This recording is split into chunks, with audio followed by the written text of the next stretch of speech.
So you got a couple reports here. There's a woman at Niagara Falls. Woman at Niagara Falls takes her 15-month-old baby. She was a domestic violence counselor. She takes her little baby, and then she also takes like a 9-year-old. Let's take a look at what this is. So, with 33-year-old mother jumped to her death at Niagara Falls. Chianti means she took her 9-year-old. Like, I'm not saying that a baby doesn't matter. I'm just saying the baby can't remember. A baby can't remember. A baby isn't alive until they're about 4 or 5 years old. They're not there until about 4 or 5 years old. Her 9-year-old had been there the whole time. So a 33-year-old mother. I thought that women are sugar and spice and everything nice. When it comes to Esther Viller, when it comes to all these people that are talking about red pill, when it comes to Pearl, it's quite incredible that men whose desire for knowledge is unbounded in every other field are really totally blind to these facts, that they're incapable of seeing women as they really are, with nothing else but a vagina and 2 breasts. Where there is superior foresight, serve under constraint. Where there is power, I serve willingly. Women have preserved this baby look for as long as possible, so as to make the world continue to believe in the darling, sweet little girl she once was, and she relies on the protective instinct in man to make him take care of her. As with everything a woman undertakes on her own initiative, this whole maneuver is as incredible as it is stupid. It's amazing, in fact, that it succeeds. It would appear very short-sighted to encourage such an ideal of beauty, for how can any woman hope to maintain it beyond the age of 25?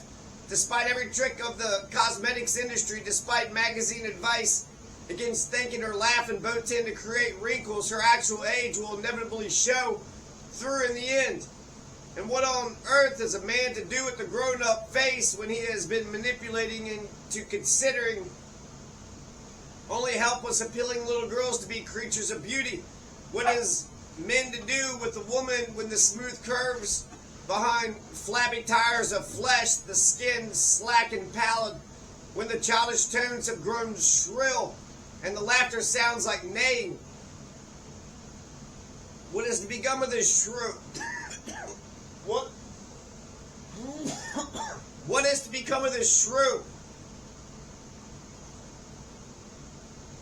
When her face no longer atones for her ceaseless inanities, and when the cries of oh and ah began to drive him out of his mind. This mummified child will never fire a man's erotic fantasy again. One might think her power broken at last, but no, she still manages to get her own way.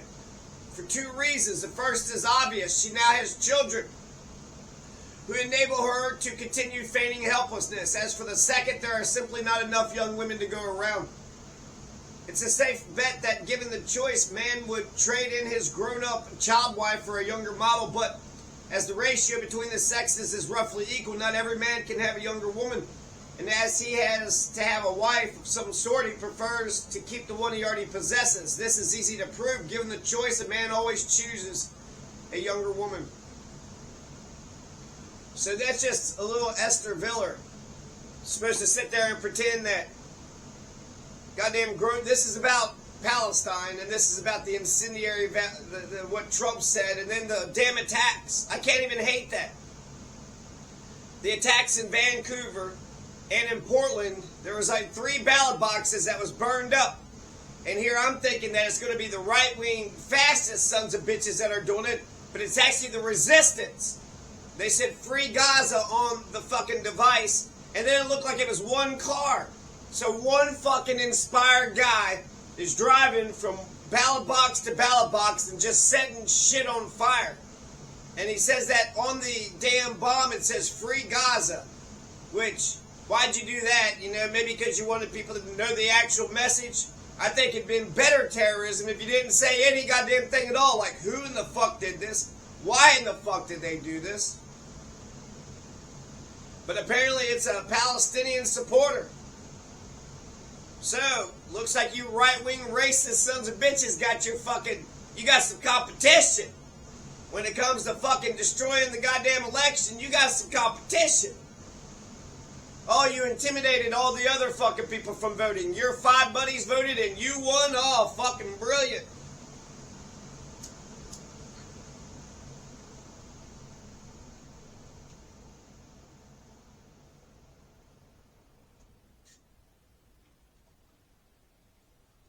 That will affect the total, and especially if it's like within 100 or 200 votes.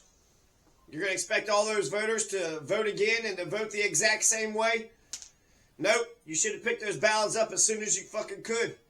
Just sitting there and let all them fucking ballots sitting there in a damn box. So R.I.P. to the 9-year-old of Chianti Means. Now she gets a name, a 5-month-old baby. So even worse. Even worse. What's the 9-year-old's name? Well, we got to protect their privacy. Shut the fuck up. Shut the fuck up. Allow a goddamn kid to live forever. She gets a name, but he doesn't get a name? You're not respecting his privacy. He's dead and gone forever. This is going to be the only fucking time anybody gives a fuck. Hey, remember 17 years ago? Who was that 9-year-old? What was that? You won't give a shit. Wow, they're saying that a white man aged 30 to 40 who is balding and has very short hair is the one that blew up the Portland, Oregon, and Vancouver, Washington ballot boxes. Holy shit. The first incident occurred in Vancouver on October 8th, so that was a while ago. A device was placed in a drop box with the phrases "Free Palestine" and "Free Gaza." Then early Monday, 2 more ballot boxes, one in Portland and another in Vancouver, were set alight with incendiary devices marked with the message "Free Gaza." And they're trying to say it's this one car right here. Law enforcement official confirmed the "Free Gaza, Free Palestine" to the Associated Press, speaking on the condition of anonymity. Well, that's fucking interesting. Well, I'm going to be anonymous, and I'm going to tell you it was the damn Palestinians. I can't even tell if it's a fucking Palestinian or not. Or it's a fucking Nazi. It's one or the other. You push people too fucking far one direction, they go the damn other direction. Oh, you cornered a rat and then the rat attacked you? Huh. FBI Portland has said it is actively investigating both situations. They're placed on the outside of the boxes. All 3 incidents are believed to be connected. 3 incidents. They said the man suspected of setting the drop boxes on fire is an experienced metal worker and may be planning additional attacks. White man, 30 to 40, who is balding, has very short hair. Said he's driving a 2001 to 2004 Volvo S60. The vehicle did not have a front license plate, but it did have a rear plate with unknown letters and numbers. No ballots were damaged in the October 8th incident. Only 3 ballots were damaged in the arson in Portland, but hundreds were damaged in the attack in Vancouver. Damn! He had an effect! He had an effect! You got Bob Reichert and Bob Ferguson, Dave Reichert and Bob Ferguson, which has been super interesting. They're saying that the cops have to be live to a higher standard, which makes me want to go fucking work for Bob Ferguson. Greg Kimsey, the elected auditor in Clark County, Washington, said the exact number of ballots destroyed isn't known at this time, but they retrieved about 475 damaged ballots. Kimsey's called the arsons a direct attack on democracy. You're killing a whole bunch of Palestinians. So whether he's Palestinian or not, or just a damn supporter, you're fucking wrecking people's careers. Richie Torres is trying to goddamn use free speech, try to kick free speech out. Now, you're not allowed to criticize the people we don't want you to criticize. Which tells you all you fucking should need to know. You're not allowed to say those things. We're allowed to attack anybody we want. You better shut your fucking mouth about it. And then Richie Torres is going to be shocked, super shocked, when somebody insults Puerto Rico. So you're going to allow a racist, anti-religion fucking genocide happen. An anti-brown, anti-Muslim fucking genocide happen, and then wonder why there's anti-brown comments about Puerto Rico, who they say are nationals, but they're actually a colony. There's 14 American colonies, 900 to 1,000 bases. So America is 50 states, 1,000 fucking bases, and 14 colonies, including Puerto Rico.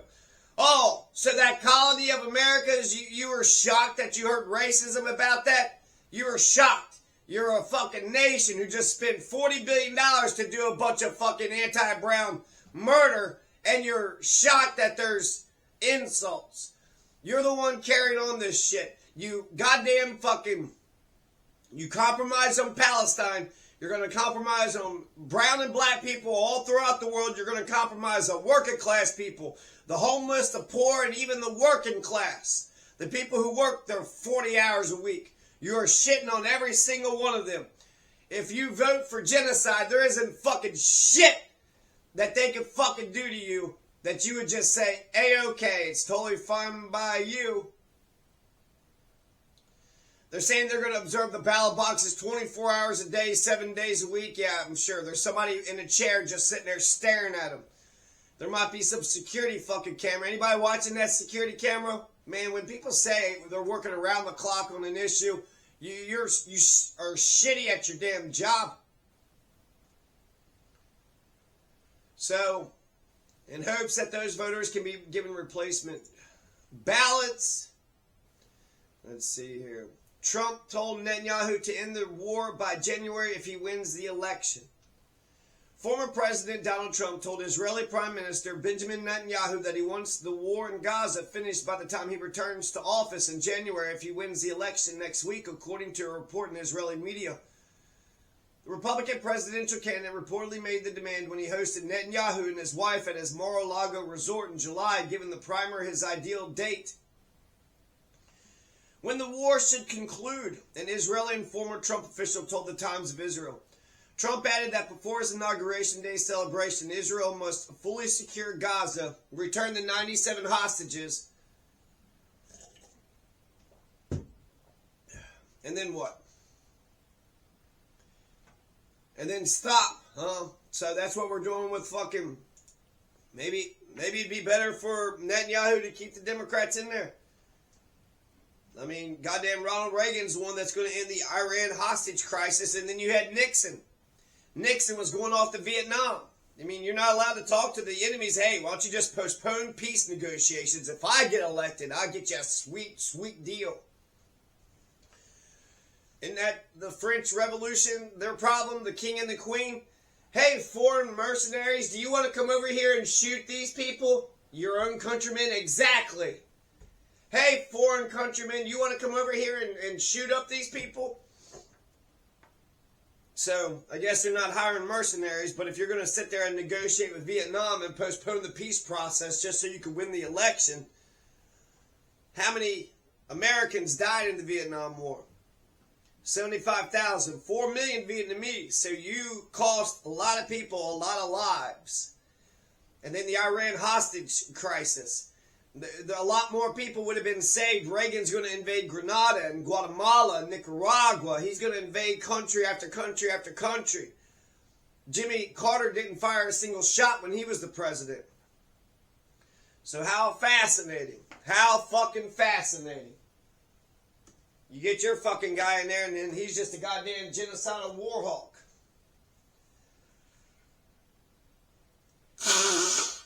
He knows what he's doing, but I did encourage him to hurry up and get this over with. So that's interesting. Basically that's what Jinx says. He's not going to stop it. He's going to let him kill as quickly and as many as fucking possible.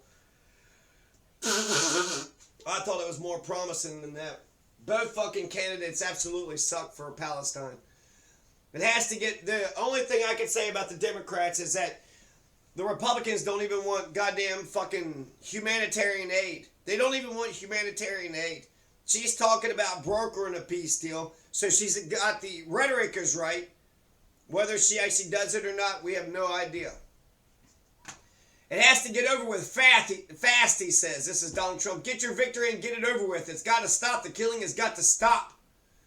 So that's what Donald would do. Let him fucking murder as much as fucking possible, and then he would pull all the fucking, even if you pull the damn arms embargo and the fucking money and the support away, do they stop?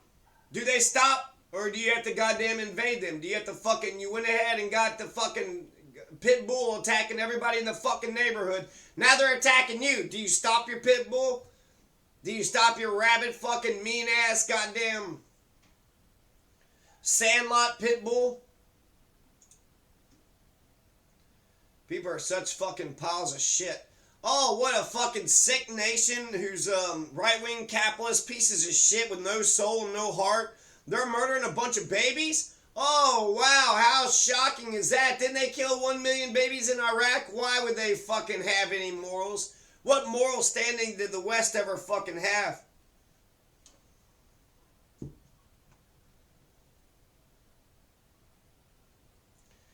They said there's a timeline. Yeah, right. Yeah, right. Yeah, let him do whatever the fuck he wants to do. 101 hostages, 99 hostages. How many hostages does fucking Israel have? In their prisons. They got fucking political prisoners out the wazoo. Thousands. The whole fucking narrative is just one-sided and stupid and bullshit. You're saying goddamn Israel could do whatever the fuck they want. You don't have any morals. You don't care about the truth. And you don't give a shit about justice. That's exactly what the fuck this nation is saying collectively. Oh, you spend $1 billion on a bunch of military to fucking goddamn blow up a bunch of children? Good fucking job. Good job. And you thought that was going to help our what? Our fucking security? You have made our security so tenuous. You just saw they attacked the ballot boxes. You're sitting there fucking doing shit in our fucking name. How's that making? You're going to get us fucking nuked. Not only fucking, you're ripping our goddamn, any credibility we had across the fucking world.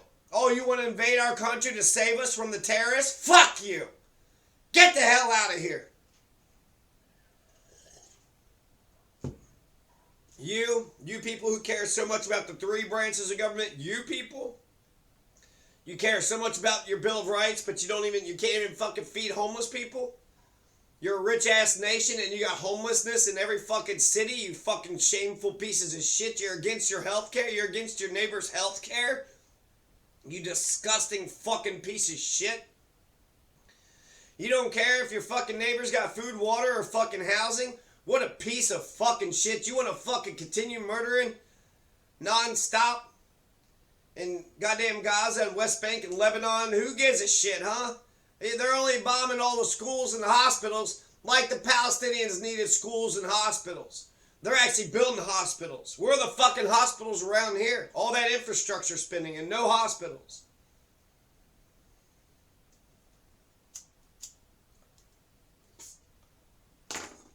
But we got a for-profit. As long as the damn healthcare insurance companies make money, that's all I wake up every day. Wait a second. Did the private insurance companies make enough money this quarter? How are their quarterly profits?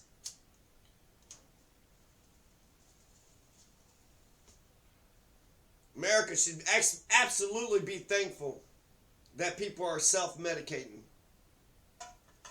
It's fucking gross.